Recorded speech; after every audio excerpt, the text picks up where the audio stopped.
ईदें जो हमने अपने बचपन में मना ली ना, बस ईदें तो वो थी। हमें इस चीज़ से तो कोई गर्ज नहीं होती थी कि हमारा सामान, हमारे कपड़े महंगे आएँ या सस्ते आएँ। बस हम कपड़ों को देखते रहते थे, या अल्लाह कब ईद आएगी कि हम ये कपड़े पहनेंगे। और जब चांद रात आती थी, हाथों पे मेहंदी लगती थी, चूड़ियाँ पहनते थे, एक अजब ही रौनक होती थी। हर किसी का घर और सहन जो ना खुशियों से जगमगा रहा होता था। तो बिस्मिल्लाहिर्रहमानिर्रहीम, अस्सलाम वालेकुम। कैसे हैं आप सब? दुआ है कि आप सब शाद-आबाद रहें। एक दिन के बाद मुलाकात हो रही है, तो कैसे हैं आप सब? उम्मीद है कि आप सब अपने घरों में खुशबाश और मज़े से होंगे। तो बात हो रही है बचपन की ईद की, और किसी को ये कहते हुए नहीं सुनते थे कि यार ईद तो लगी नहीं रही, ईद कैसी आ रही है, कुछ समझ ही नहीं आ रहा। ऐसा कुछ भी नहीं होता था, हर चेहरा मुस्कुरा रहा होता था। छोटी मोटी तैयारियां जो करते थे, आजकल की तरह लग्जरी तैयारियां नहीं होती थी, बस छोटी मोटी सी तैयारियां होती थी और वो खूब दिल से लोग कर रहे होते थे। मेहंदी लग रही है, एक दूसरे को अपनी मेहंदी दिखा रहे हैं, या दुपट्टों पे आंटीज़ जो होती थी बड़ी, वो कोई लेस वगैरह लगा रही होती थी। जैसे अब तो हम पलटे शल्टे लगा लेते हैं ना, उस वक्त पे लेस लगाते थे। और हमारी दादी कहती थी उसे, एक लेस होती थी, उसे कहते थी किरण। तो ना इस तरह से सब अपने अपने काम में लगे होते थे और बातें भी आपस में सब कर रहे होते थे। दीवारों के पर ही खड़े होकर बातें करने लग जाते थे और इस तरह से बहुत ज़्यादा रौनक आती थी। और हम बच्चे हैं ना, हम बार बार अपने हाथों की मेहंदी देखते थे और सोचते थे अल्लाह कब सुबह होगी, कब हम नए कपड़े पहनेंगे, कब हम अपनी सहेलियों से मिलेंगे। तो हमारी जो दादी वगैरह होती थी ना, वो कहती थी कि सो जाओ, जब तक आप सोओगी नहीं ना तो सुबह भी नहीं होगी। तो बस इस लालच में ना हम सोने की भी कोशिश करते थे कि जल्दी से सो जाएं ताकि सुबह हो जाए। और कब नींद आ जाती थी कुछ पता भी नहीं चलता था। और सुबह उठकर तो खुशी की इंतहा नहीं रहती थी कि यार आज ईद है। बस छोटे बड़े सबके चेहरे ना खुशियों से जगमगा रहे होते थे। ऐसा नहीं है जैसे आजकल ईद की नमाज़ पढ़ी और सब सो गए। अब तो बकरा ईद है तो चलो फिर ये है कि जानवर ज़िबा होंगे, गोश्त बटेगा। तो इसमें जो है ना, जिसके घर भी कुर्बानी होती है या जिसके घर हिस्सा आना होता है ना, वो लोग तो जाग रहे होते हैं, लेकिन बाकी जो है ना वो वैसे ही सो जाते हैं जिसके घर नहीं होती। लेकिन पहले मैंने नहीं देखा है कि हम किसी के घर में, हम बच्चे तैयार होके एक दूसरे के घर जाते थे, सब सहेलियां एक दूसरे के घर, तो कहीं हमने ये नहीं देखा होता था कि वो लोग सो रहे होते थे। हर किसी के घर कोई ना कोई बैठा होता था और चाय के प्याले होते थे। पहले ना बड़े जो लोग होते थे ना, वो प्याले में चाय पीते थे, तो प्यालों में चाय पी रहे होते थे, सबके हाथों में चाय के प्याले होते थे। या कोई मीठा खा रहा है या कोई कुछ ना कुछ कलेजी वगैरह खा रहा है। ईदों की वो होता था कि कौन सी ईद है, तो हर चेहरे पे ना खुशी होती थी। ऐसा नहीं कि उस वक्त भी परेशानियां नहीं होती थी, जब भी टेंशन परेशानियां होती थी, लेकिन लोग ना सुकून से रहते थे, खुशी को ज़्यादा सेलिब्रेट करते थे। उनके अंदर जो है ना उदासियां नहीं थी, खुशियां थी। और हमारे अब तो रोना ही ख़त्म नहीं होते। जैसे कि सबसे बड़ा रोना, गैस चली गई है। मैं जल्दी जल्दी जो है ना काम कर लिया, मैंने सारा काम जो है वो निपटा भी लिया, क्योंकि वो बर्तन थे रात में ना, मैंने पतीलियाँ वगैरह नहीं वॉश की थी, वो रख दी थी कवर करके, तो सुबह धो रही थी, तो वो सारे धोने लग गए। तो फिर जो बर्तन हाथ लगते चले गए, बोतलें शोतलें सब धोती गई। तो मैंने यहाँ ना, तो फिर मैंने देखा कि टाइम तो कम रह गया है गैस जाने में, तो चूल्हे पे मैंने गैस पर जो है ना जल्दी जल्दी चाय तो बन गई थी, लेकिन अभी ये ऑमलेट रहेगा और थोड़ी सी ब्रेड जो है उसको सेकना था, तो वो गैस चली गई। तो ये इलेक्ट्रिक स्टोव तो है, लेकिन जनाब जो बिलों की क़यामत टूट रही है ना, इतने बिल आ रहे हैं, तो मैं इसे इस्तेमाल ही नहीं करती हूँ। बस मैं सोचती हूँ कि जितना काम गैस पे हो सकता है ना वो वहीं कर लूँ। लेकिन अब मजबूरी थी कि नाश्ता कैसे करें, एक तो बने नहीं, अंडे भी बने नहीं। अगर तवा भी गर्म हो जाता ना तो मैं 3 अंडे उस पर डाल ही देती, कैसे भी बन जाते। लेकिन चलो खैर, ये लगा दिया और साथ साथ सोच रही हूँ कि जल्दी से बन जाए और जल्दी से इसको बंद कर दूँ, ताकि बिल जो है वो ज़्यादा ना बन जाए। यानी कि जितनी हमारे पास सहूलत है ना, उतनी ही उसकी टेंशन और परेशानी और मुसीबत भी हमारे सर पे डाल दी गई है। यानी कि ये सहूलत तो है हमारे पास कि हम जो है गैस का अगर चले गई है तो बिजली से काम कर लें, लेकिन फिर जो है बिल के रोने पड़ जाते हैं कि फिर बिल जो है ना यूनिट उसके वो बहुत बढ़ जाते हैं। तो इस वजह से मैं इसको निकालती ही नहीं हूँ। लेकिन ऐसे ही किसी वक्त के लिए कि एकदम कोई इमरजेंसी पड़ जाए तो वो काम आ जाएगा, किसी के घर जाना है, किसी का दरवाज़ा जो है ना वो खटखटाना नहीं पड़ेगा। तो जी बस यहाँ जल्दी जल्दी जो ऑमलेट वगैरह बना लिए, ब्रेड भी सेक ली है मैंने और चाय गरम कर ली है। अब जो है हम सुकून के साथ थोड़ा नाश्ता करेंगे और उसके बाद मिलते हैं किसी और काम के साथ।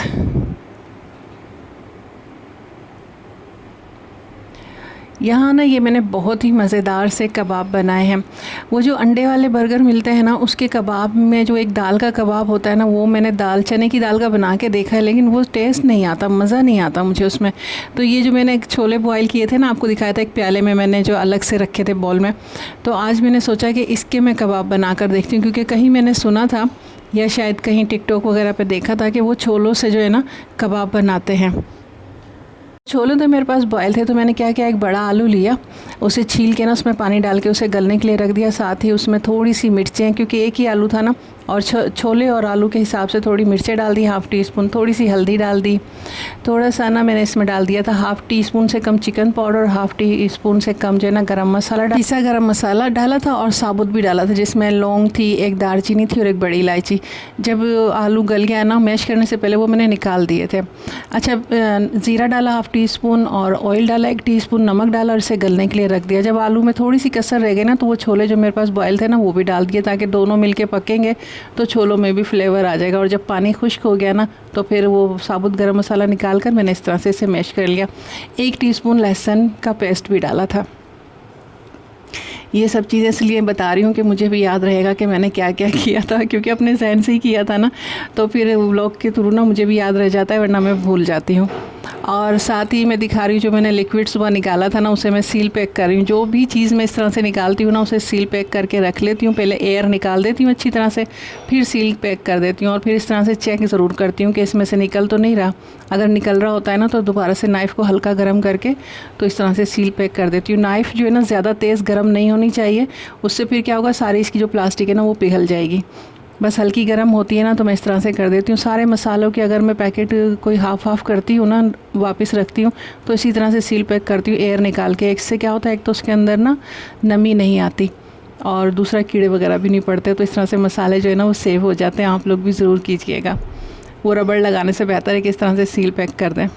आजकल पता नहीं क्या है, हमारे घर में आलू की तिहारी बहुत ज़्यादा बन रही है। पहले तो कभी महीनों में जाके बनती थी, लेकिन अब शायद सबको ज़्यादा अच्छी लग रही है। दिल होता है ना, कभी किसी चीज़ के वक्त आ जाता है तो वो बहुत ज़्यादा बनने लग जाती है। और ना मुझसे सब्र नहीं हो रहा था कि मैं ये जो मैंने मिक्सचर बनाया, मैं इसका कबाब बनाऊं और जल्दी से टेस्ट करूं कि कैसा बना है। इसका मिक्सचर जब मैंने बनाया ना, तो बेटे को टेस्ट करवाने लगी, उसने तो ऐसा मुंह बंद कर लिया जैसे मैंने कोई खौफनाक चीज़ बना ली हो। क्या नहीं, पता नहीं आपने क्या बनाया, मैं टेस्ट नहीं करूँगा इसे। जबकि मैंने टेस्ट किया, मुझे अच्छा लगा था। खैर, मैंने यहाँ जो है ना जल्दी से कबाब बनाया, और यहाँ एक मिस्टेक हुई कि मुझे सिर्फ अंडे की सफ़ेदी जो है ना उससे बीट करना था अच्छी तरह से, लेकिन मैंने यहाँ ना पूरा अंडा ले लिया, क्योंकि मैंने ये भी सुना है कि वो सिर्फ अंडों की सफ़ेदी करते हैं। तो खैर, मैंने यहाँ अच्छी तरह से उसे बीट किया, उसमें झाग बनाया, उसे खूब लपेटा कबाब पे और उसे फ्राई कर लिया। और कबाब इधर बना और इधर गायब हो गया, यानी कि इतना कोई मज़ेदार, इतना डिलीशियस कबाब बना है। मुझे शामी कबाब भी इतने कोई का ख़ास पसंद नहीं, और आलू के जो कटलेट्स बनाते हैं ना, वो भी मुझे कोई पसंद नहीं है, लेकिन ये कबाब मुझे बहुत अच्छा लगा, बड़ा मज़ेदार लगा, और मुझे तो ये दोबारा भी बनाने। तो इतनी अच्छा इसका टेस्ट था कि दाल के भी कबाब मैंने बनाए, उसका इतना अच्छा टेस्ट नहीं था। अब ठेले के जो अंडे वाले बर्गर मिलते हैं ना, अंडे वाले क्या कहते हैं, अंडे वाला बन कबाब, अब या तो वो दाल और छोले दोनों को मिक्स करके बनाते हैं, या सिर्फ छोले का बनाते हैं, क्योंकि सिर्फ दाल का जो कबाब था ना, वो इतना ज़्यादा डिलीशियस नहीं था जितना ये छोले का कबाब था। तो अगर आप लोगों को यकीन नहीं आ रहा हो ना मेरी बात पे, तो एक बार आप लोग जो मैंने बताई है ना रेसिपी, इसको बनाकर ज़रूर देखें। अगर छोले कच्चे हैं ना, तो फिर आप मसाले वगैरह सब डाल के ही साथ ही गला लें, और आलू भी एक डाल दें। और अगर मेरी तरह बॉयल होकर रखे हुए हैं, तो जिस तरह से मैंने बताया है ना, उसी तरह से करें। और एक छोटी सी प्याज को ना बारीक चॉप करके मैंने मिक्सचर में कच्चा मिक्स किया था। तो इसी बात पे इसी ज़बरदस्त और बेस्ट रेसिपी देने पर ना, सिंपल सादा सी लेकिन बहुत ज़्यादा डिलीशियस शामी कबाब को टक्कर देने वाली रेसिपी मैंने आपके साथ शेयर की है। और क्या करना है, इसी बात पे जल्दी से प्लीज़ मेरे चैनल को सब्सक्राइब कर लीजिए। अगर अभी तक नहीं किया तो वीडियो को लाइक करके कमेंट कीजिए, फैमिली फ्रेंड के साथ ज़रूर शेयर कीजिएगा, ताकि वो भी ये सिंपल और मज़ेदार सी रेसिपी को बना सकें। और मेरी हर आने वाली वीडियो को प्लीज़ लाइक कमेंट किया करें, हर वीडियो को मेरी देखा करें और पूरा देखा करें। आप लोगों की सपोर्ट का बहुत ज़्यादा शिद्दत से इंतज़ार है।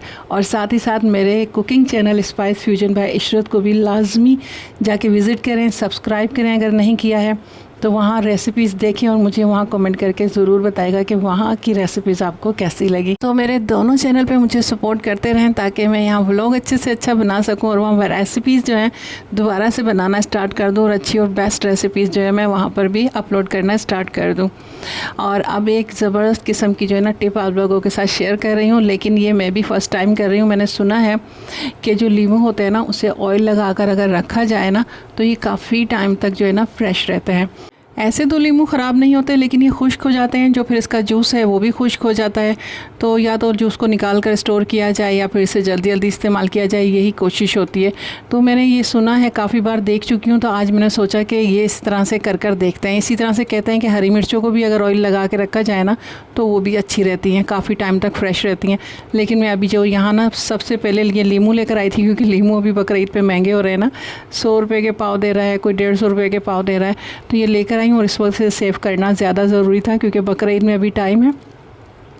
तो ये मैं कर रही हूँ 21 मई। तो देखते हैं कि ये कब तक सही रहता है। तो आप लोग भी ये डेट याद रखिएगा, 21 मई को मैंने ये इस तरह से इसको ऊपर जो है ना ऑयल लगा के इसे फ्रिज में रखूँगी, अभी फ्रीज़र में नहीं, क्योंकि मुझे ये नहीं मालूम कि वो टिप के साथ क्या था कि इसे फ्रिज में रखना है कि फ्रीज़र में रखना है। तो एक लीमू निकाल कर फ्रीज़र में रखूँगी और बाकी सारे ना फ्रिज में रखूँगी। तो फिर देखती हूँ कि ये कब तक जो है ना फ्रेश रहता है। और अगर ये टिप काम कर गई तो फिर ये तो रमज़ानों में भी बहुत ज़्यादा काम आने वाली है, क्योंकि लीमू से जो रस निकालते हैं ना उस वक्त जो उस रस की बात होती है ना, वो फ्रीज़ करने के बाद भी खटास तो आती है लेकिन वो फ्रेशनेस और वो मज़ा नहीं होता।